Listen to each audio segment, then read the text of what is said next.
So I have 45 minutes to tell you my story. 45 minutes, and we have 10 to 15 minutes afterwards, so if I go over a little bit, I think you'll understand. We will not go into the next speaker's time. This talk is really geared to kind of show how in a modern era it's possible still to work on book projects. Book projects for me are a reason to get out of bed.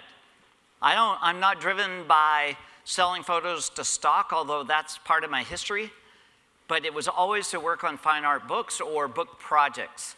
And you can never die if you got a book project you work on. I once had an editor for Random House, Brant Eimar, and he was like, at the time I met him, 90 years old. And from that time forward, we worked on about 8 or 9 books. And before we'd even finish one book, he would be saying, "Art, what's the next book we're working on?" And I see now he was using me to stay alive, because you never die on a book project. And what I took away from that was he could put away 2 martinis at lunch, take the train in from Fire Island every morning, but more importantly, Random House never retired him. I thought that was amazing and the right way to go. Because if you retire, a lot of people go away after a couple years. So the idea is to find a passion, stick with the passion, always have a project. No book publisher really finances the book.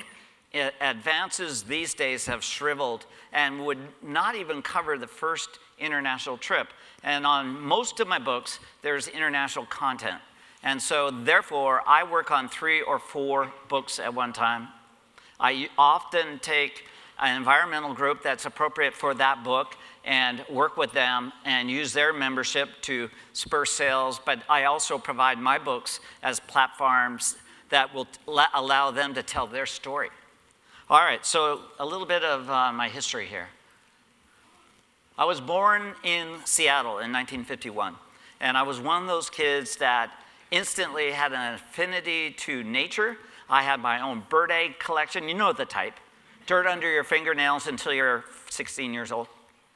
I loved the woods. I had a little bird book, little mammal book, little tree book. I knew everything in the forest in the Northwest, and I still do to this day. And I think that's important as an environmental photographer, as a nature photographer, to actually know what you're photographing.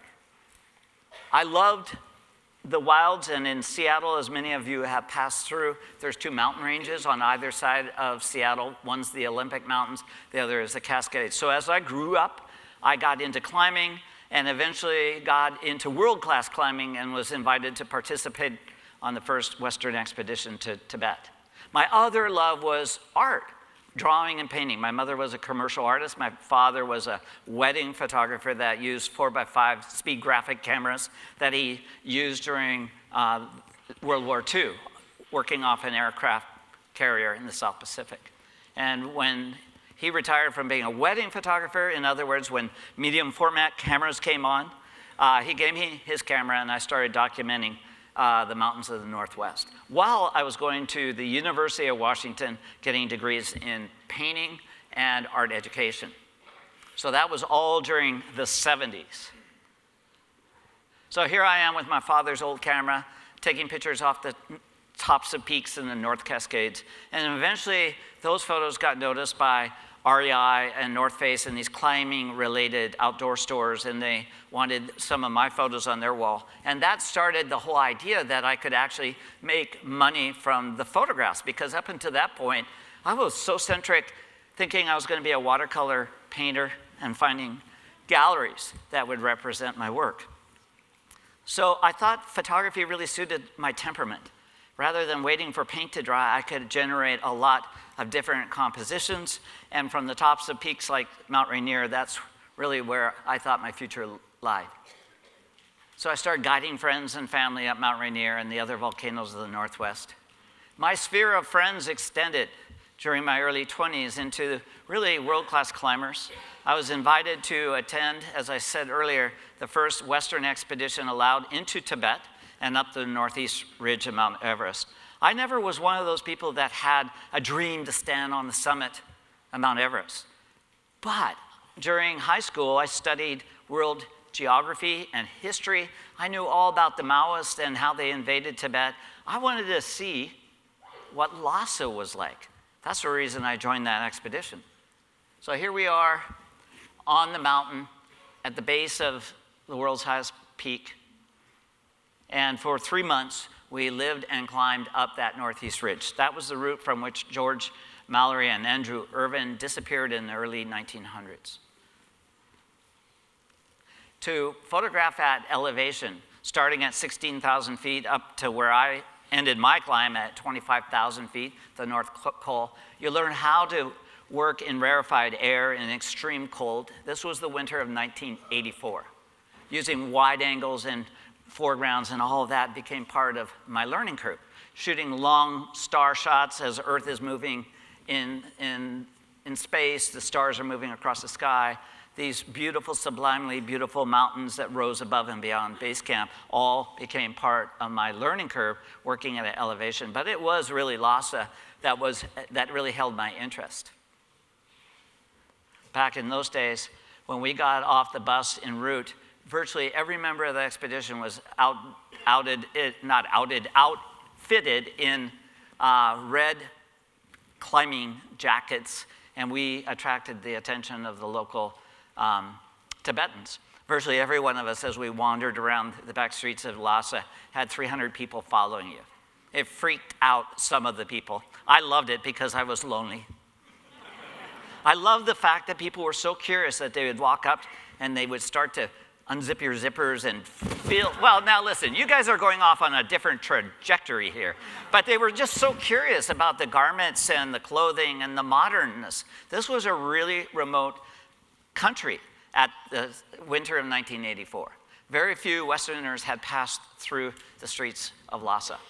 So they were innocent in their curiosity, but they didn't back away. They just wanted to know what we were about. And I really connected with the people back then.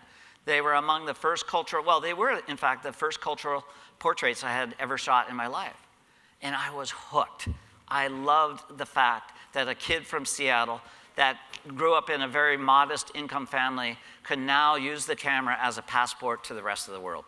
That's, in fact, exactly how I viewed it. But it was this photo that I shot while sick early in the expedition.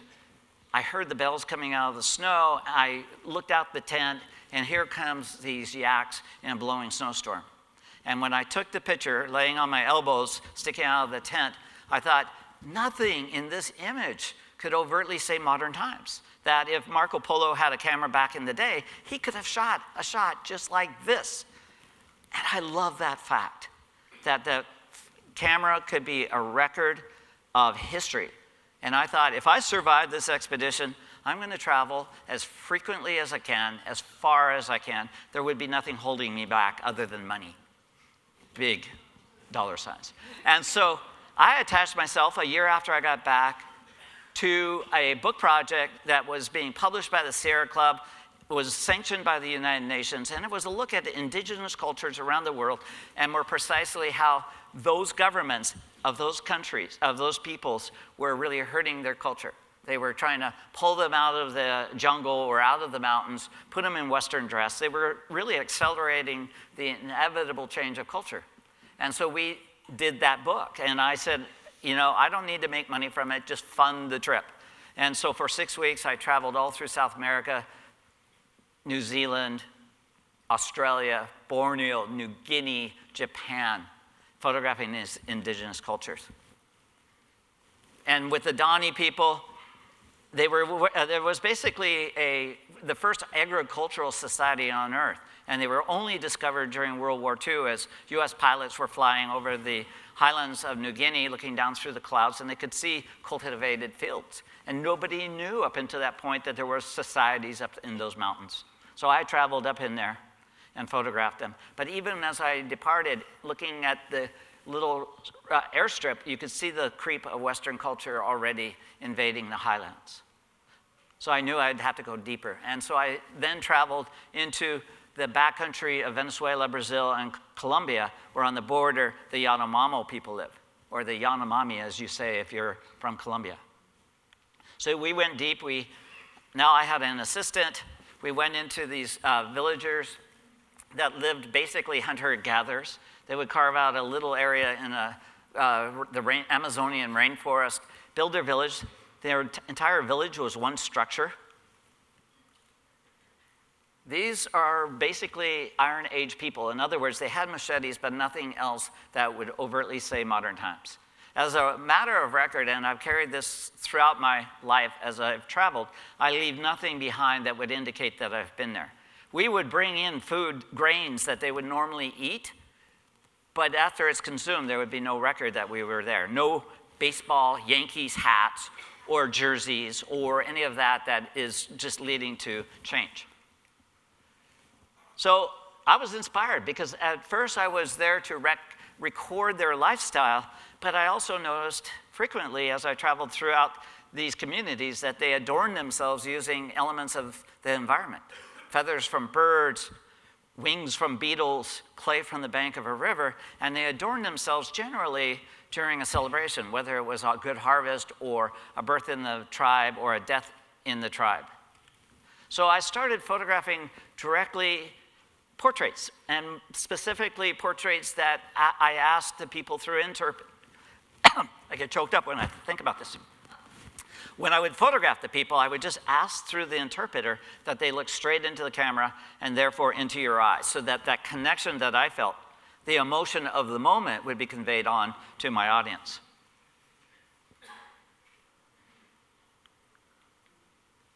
I traveled further. I would go down the Amazon into other tribes, very different tribes. The Xingu National Park has 2 or 3 different distinct tribes. And so I did my research. I figured out when to go, how to approach. And in many ways, I knew very much at that point that I was documenting tribes that would change in the days and the years to come. And from that then came a new book called Tribes. And it was, just as I suggested, an appreciation, a declaration of how creative these tribes are, these technologically primitive tribes, but modern human beings, and how they would incorporate designs on their body during these ceremonial occasions. I get choked up. I'm so emotional. Actually, I just got a dry throat.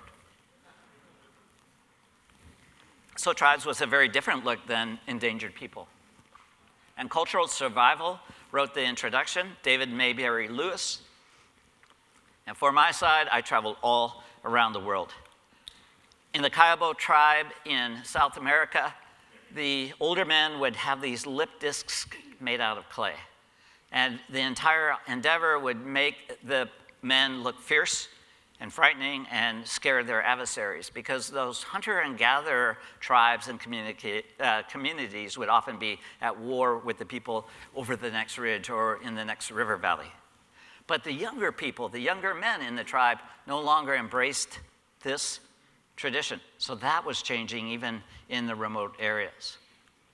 They would wear headdresses of macaws that they would grow in their village. In other words, they raised macaws, and macaws molt once a year. So the feathers were renewable. In Africa, if you have no clothes, you distinguish yourself from one another by your unique hairstyle. And that would be true in the Surma culture. And in the Samburu and the Maasai, the Morani, or the young men that right before adulthood would have all these very ornate dresses and headdresses. The Karo people adorn themselves with the various colors from the clay of the bank of the Omo River. And if you live in an environment where there's leopards and cheetahs outside the village, you're liable to be inspired by that and adorn yourself subsequently with spots during ceremonial occasions. But when I was working on Tribes, I was also working on a book that came out in the year 2000, which was, well, no, I'm jumping ahead. Yet a different book was Africa. This was the first book that I self-published. I brought in the Germans, the French, the English, and we had 4 different versions of the book. And it was introduced by Jane Goodall, who's become a good friend of mine, and was a look at Africa fairly simple, broad brush strokes of the vastness of the landscape.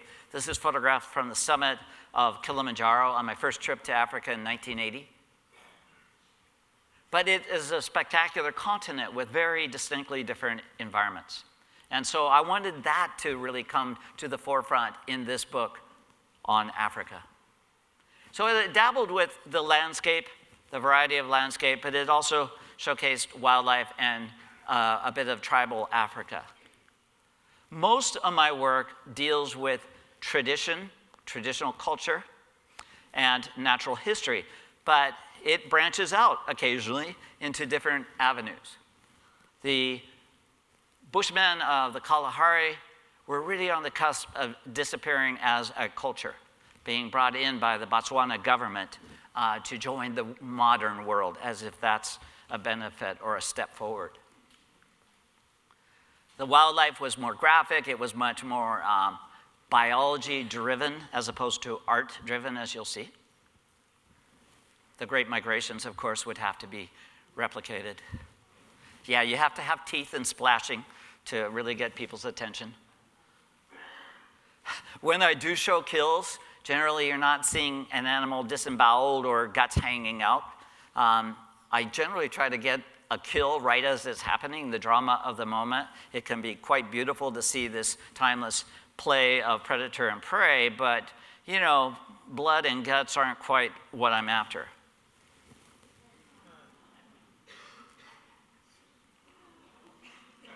And it's just that reaction that you're having right now is why we, as photographers, photograph. We want to impact our audience. If you just sit there like toads on a log, it would be far less inspiring for us. So writers write for other people, musicians play music for other people, photographers photograph for our audience. And if it elicits any kind of response, it's great and welcome.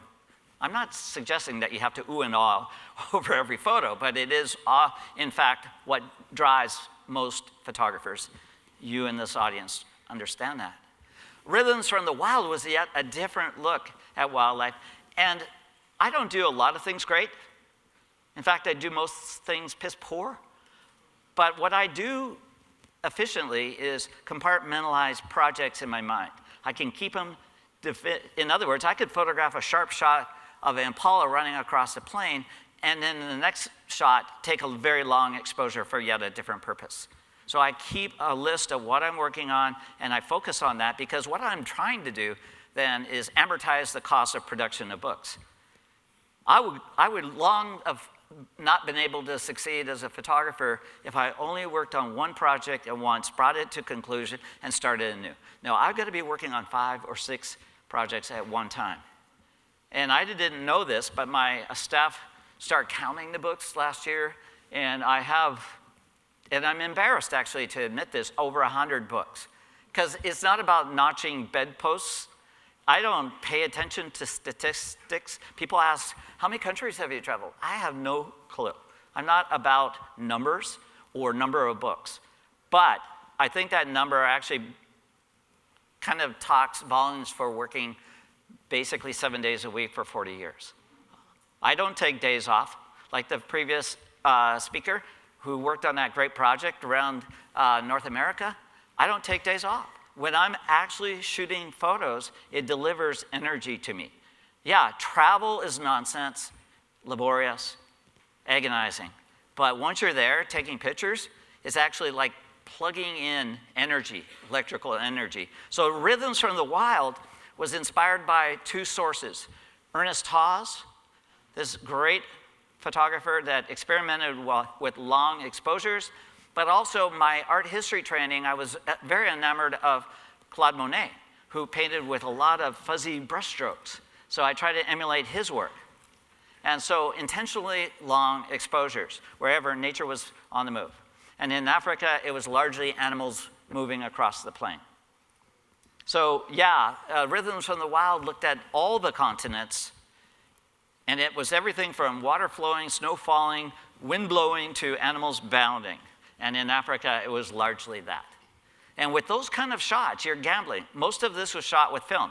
Well, in fact, the entirety of Rhythms from the Wild was all with film. So getting long exposures was no great task. You know, when I first started taking pictures, I was using 25 speed film.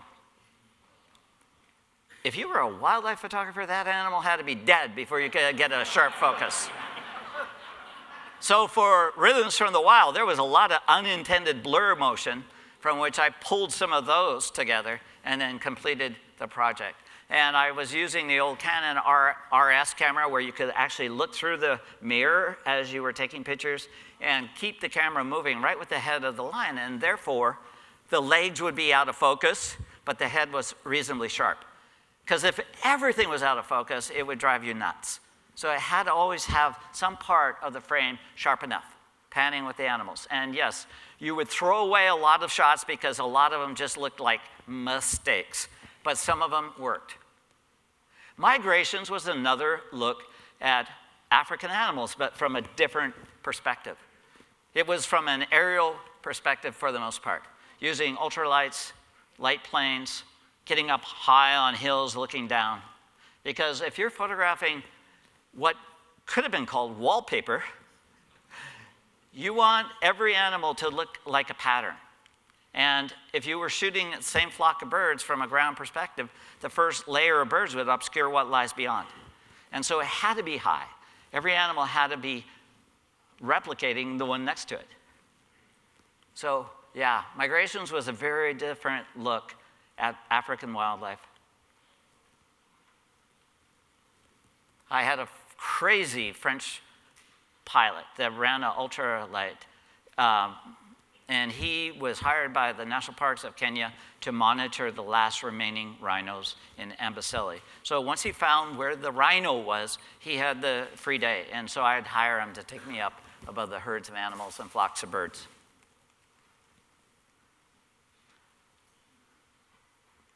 And to this day, I still photograph those swarms of bees, flocks of birds, herds of mammals. So once you get a style going, it's hard to let it go after the book has come out. The Living Wild was a book that came out in the year 2000, and yet a new perspective. For the most part, it was a wide-angle perspective. I wanted to get the environment as largely, as large as the animals themselves, because for this book, I brought in Jane Goodall, George Schaller, who's one of the world's greatest environmental biologists, John Sawhill, who started the Nature Conservancy, William Conway, who started the Wildlife Conservation Society out of the Bronx Zoo, and Richard Dawkins out of Oxford. And all of those writers wrote original text for this book, and it was all about environment and the need to preserve more habitat. And the line of the day when I was promoting the book was an animal without proper habitat is an animal biding time to extinction. So from my photographic perspective, it was critical to get close, to get down in the environment with the animals and shoot as wide as I could. Very different from long exposures, very different than the patterns from aerial perspectives. So that was The Living Wild. It came out in the year 2000. I did a book on primates of the world. I did Vanishing Act. Vanishing Act was yet a different perspective. Think about this. Most of us wildlife photographers really want to distinguish the animal, make it front and center and really graphic and bold and connected to the audience. And yet for this project, I was trying to hide it from you.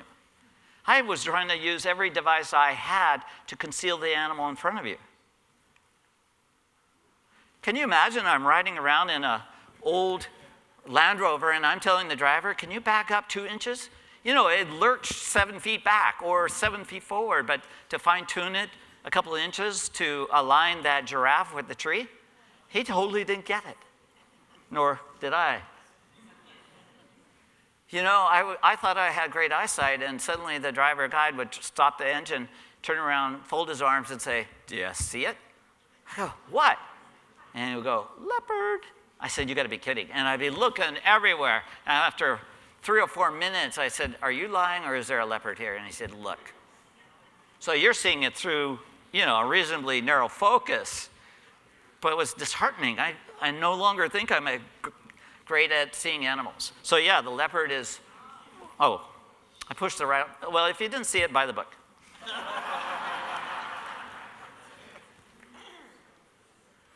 So depth of field, finding shiny objects to distract you. So, you know, out of all the books I've ever worked on, some are, you know, about the amazing nature, great spectacles.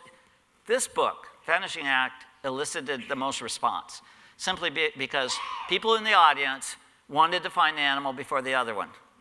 And so people would, like Tourette's, say, right corner. And I said, I didn't ask you to participate in this lecture.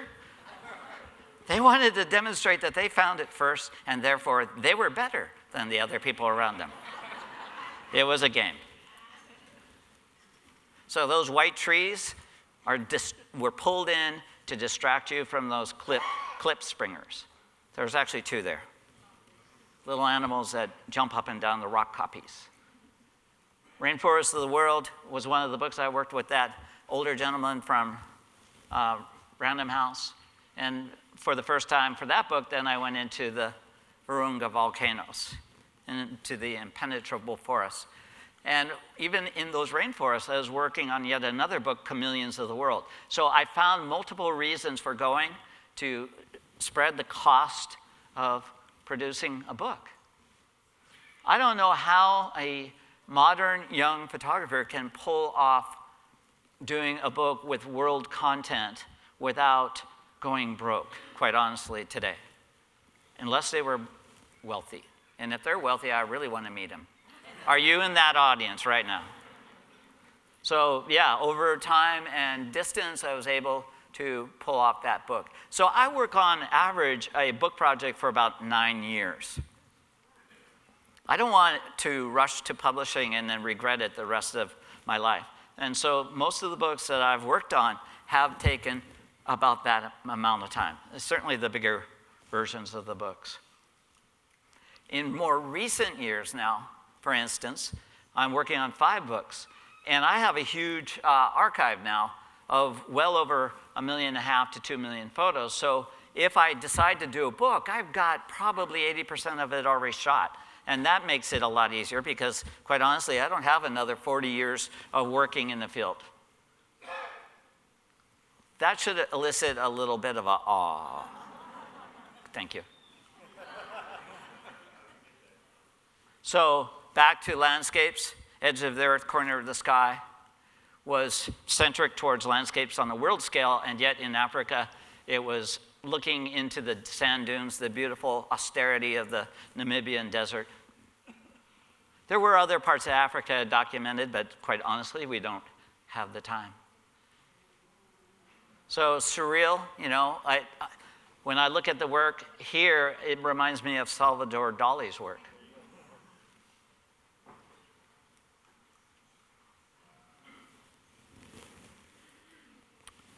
I did a TV series called Travels to the Edge, and we found sponsorship with Conservation International. And so they've partly funded the project, and for our side, we went off all around the world to great places from the Antarctic to the Arctic, 3 or 4 trips to Africa, South America, Australia. And in Africa, we went into the Sahara Desert, drove a couple hundred miles north of Timbuktu.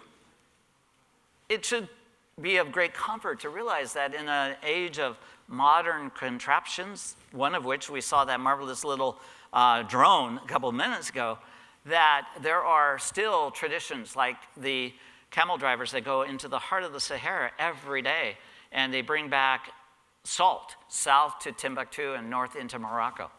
That is a timeless tradition. That if you're in the mountains of the Atlas in Morocco, that Berber tribesmen play a game called Fantasia, where the entire endeavor is to fire off all these different muskets so simultaneously it sounds like the crack of one musket. If they win, they have the honor. Their village has the honor. We went back to the place where I'm very familiar, the Omo River of Ethiopia, from which I traveled about 26 years ago. And in many cases, the people that I photographed as young men are now old men. The babies now are young men. So there's a history there that I've been back 5 or 6 times.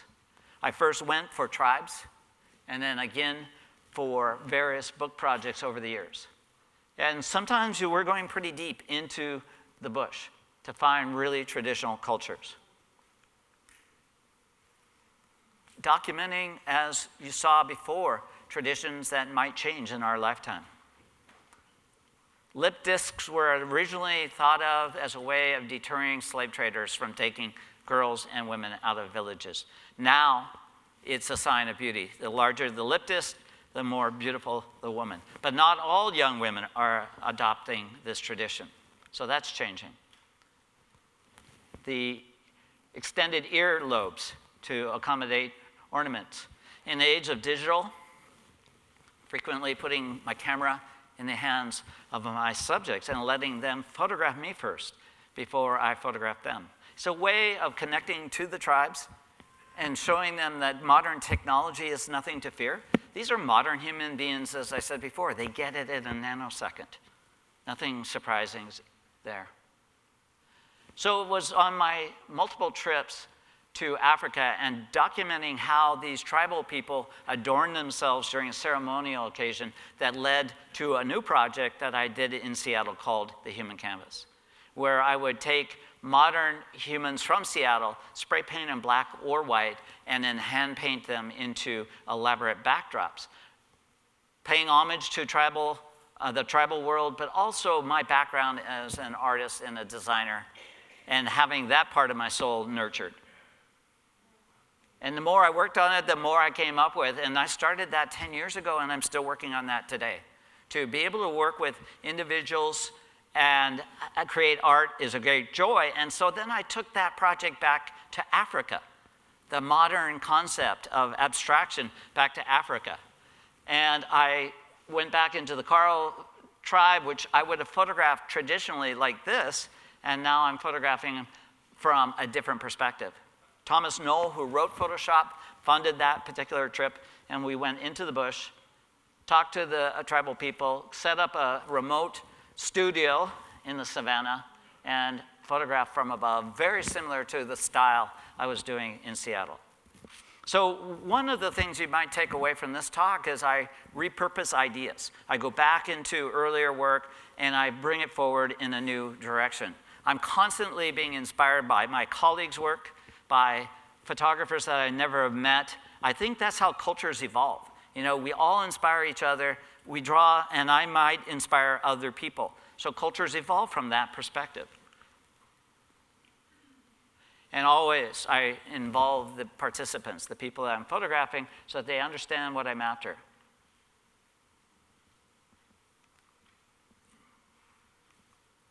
And some of that work can be seen in the Rotella Gallery down on Houston Street and West Broadway. It's about 2 doors south of the Starbucks. There's a beautiful gallery there.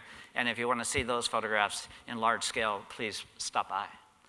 Earth is My Witness was a look at world culture, world wildlife, world landscapes. Came out a couple of years ago. And for that style, I went back to the Maasai people that I had photographed firstly in 1980. And yeah, over the years, I've photographed them from many different perspectives, but for Earth is My Witness, it was that abstraction, looking above, straight down, which I borrowed from the Migration series.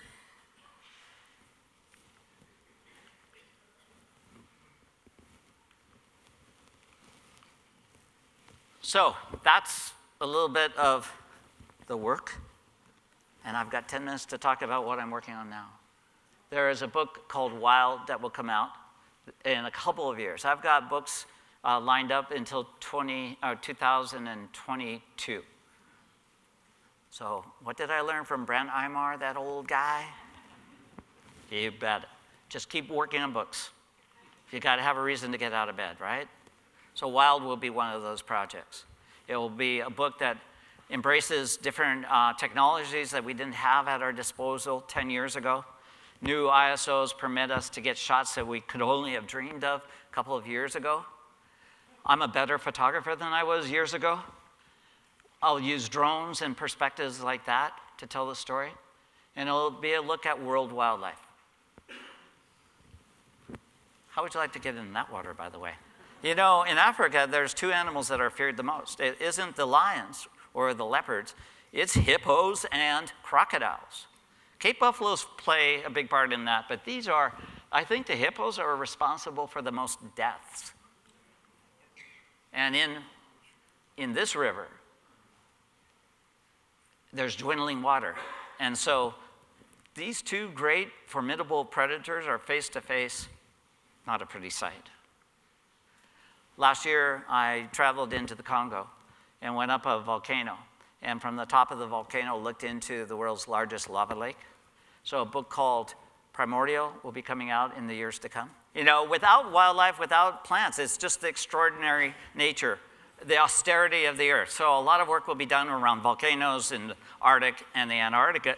But it's also going to be a modern book that talks about the change and what lies ahead. You know, just to do a book has to have a message. Has to have a message. This is why almost all the books I've showed you was attached to an environmental group that was supporting on-the-ground research or doing good work in the field. And so just having a pretty book, yeah, that kind of satisfies the ego for a nanosecond. But after the book is out, you want to have an impact, right? And so these books really always have been attached. Not every single book I've ever worked on, but they do have a message. And it's extraordinarily beautiful to be up on a volcano looking into the surface of the world's largest lava lake. It's so abstract and so inspiring. We went into the Danakil Depression of Ethiopia, 300 feet below sea level. We went there on the coldest month of the year, and it was still above 100 degrees. And in this environment, there's all these acids and minerals leaching out of this volcanic area. And so your eyes are watering, your nose is stinging, but it's still very surreal, very out of the world experience. I have to advance this a little closer. Well, I think this is out of sequence. That's me up on the volcano. And on that volcano beyond is the volcanoes where the mountain gorillas exist. And that's a great story right now. You know, over the last 30 years, the mountain gorillas have been very, very fragile in their numbers, and yet they're growing now because of what's been happening around the volcanoes. The NGOs and environmental groups have convinced the villagers that it's in their own best interest to support the park, to be employed in the few hotels around there, and they share the money and therefore the benefits of keeping that park intact. And for the last 10 years, mountain gorillas have been growing by 10% a year, as have tigers in India. So those are some good stories that need to be told.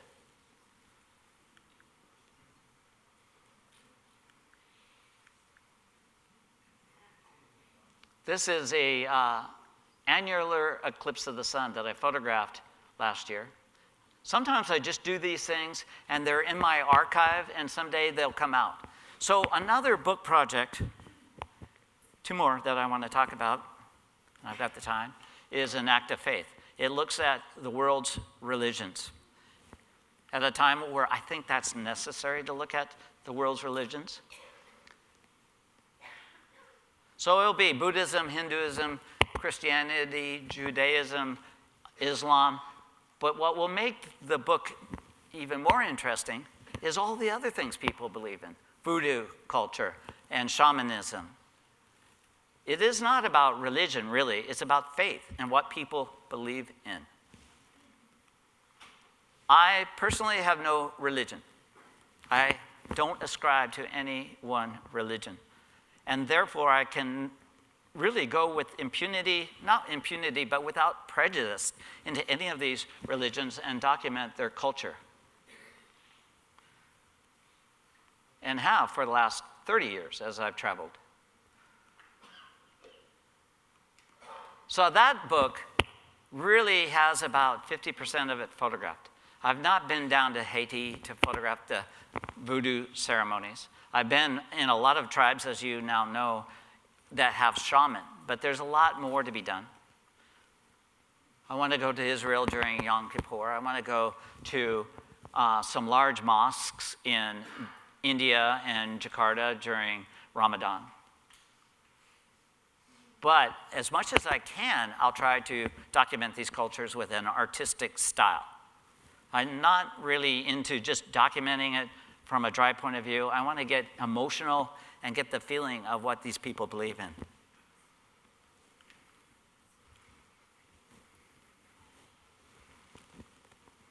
So this is ongoing. In fact, much of my planning for the years to come will be centric towards that. Yeah, I started off photographing mountains on the top of mountains in the Northwest. But the one thing I learned from art school was never to rest on your laurels, never to be so easily satisfied, never to put yourself in a box. So I've always expanded my range of subjects, and I'm as excited, honestly, to shoot tomorrow as I was 40 years ago. And I think that's what keeps me moving forward. I look at the earth, the cultures, the wildlife as something to embrace, to enjoy, to experience. 95% of humans on the planet would come to your rescue if you fell down. They would help pick you up. And that gets lost in the news. That gets lost in the news. So yeah, Act of Faith will be a great project to work on and complete.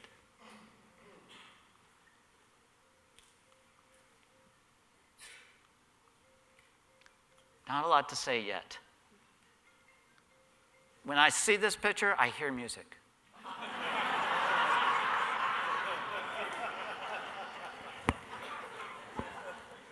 In the Dogon culture, shamans delineate the future by reading these shell casings and skulls embedded on the wall above a village.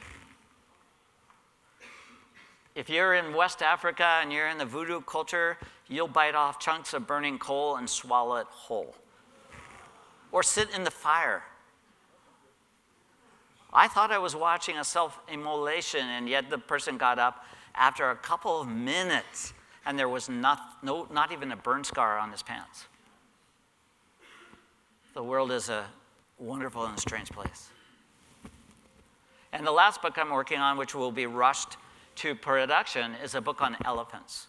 That without intervention, we stand to lose all wild elephants within the next 10 years. There's a wholesale slaughter going on.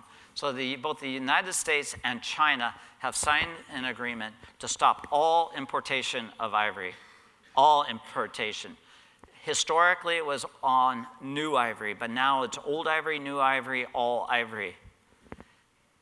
A fellow Seattleite, Paul Allen, has funded a lot of environmental causes in Africa, specifically around elephants.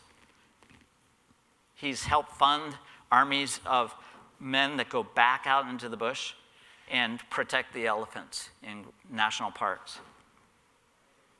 He's funded the mechanisms from which they can track elephant herds and the people on the ground. So it's become high tech. This is in the country of Chad, photographed a month ago, where a herd of 400 elephants roam the vast savanna. In my lifetime, if I've seen more than 60 elephants at once, it's an amazing experience. To see 400 in one herd, astonishing. So yeah, elephants have suddenly become a focus that will come to press probably within the next year and a half. And for that, we'll have really highly regarded writers that are telling the modern story of the elephant. I think living in a world without a wild elephant is unacceptable. So from all my devices, I'll try to capture the elephant in all its glory, but also abstract it, use all the techniques that I've developed over the years so I can tell a full story. And fortunately, I'm in a position now where people will invite me from around the world to come and talk about it. And so now I frequently am breaking up the time from producing books and on assignment to telling their stories on a world stage. And for that, I'm eternally grateful. And I'm so happy to be here today. So thank you very much. Thank you.